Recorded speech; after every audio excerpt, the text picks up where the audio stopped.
magandang umaga po sa inyong lahat.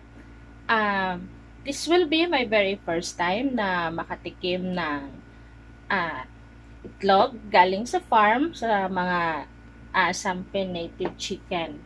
So, kadalasan bumibili lang kami sa palengke ng mga itlog na broiler. So, ito yung pinaka first time na matikman ko yung native chicken egg na nanggaling sa Sampin. So, hindi kompleto yung breakfast ko pag walang chicken egg. So, ito talaga yung pinaka-paborito ko. So, in a way, gusto ko na rin parang malaman kung ano nga ba yung difference ng native chicken egg mula sa broiler chicken egg.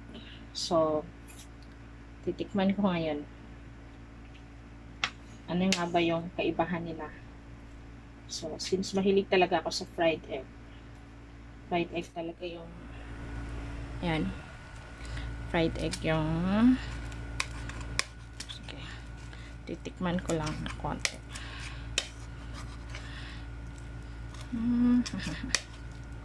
Ito.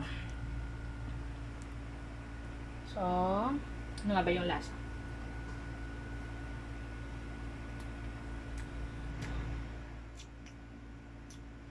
In fairness,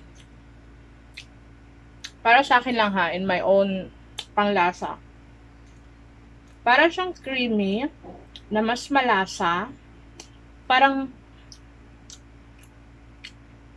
ito yung tipo ng itlog na native na, kahit walang asin, masarap. Compared sa broiler chicken eggs na, kailangan ko talagang lagyan ng asin kasi parang, may off taste siya na parang, ano nga ba yung tawag doon na parang may off taste na langto ba yan sa Bisaya? So, I don't know sa Tagalog yung langto.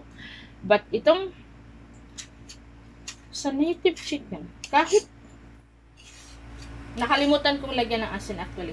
Pero, masarap talaga siya. Mas malasa. Parang, kasi compared sa broiler chickens, yung mga broiler chickens is commercial feeds pure or parang naka-program talaga yung feeds nila. So, parang may specific lasa yung itlog nila.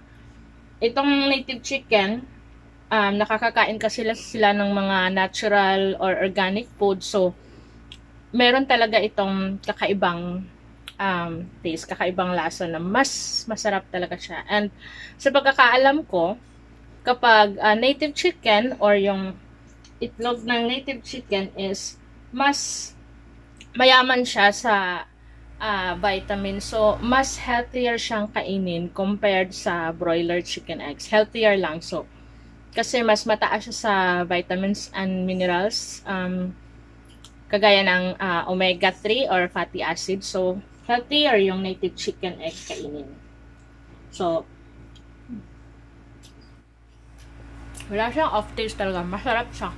Mas malasa.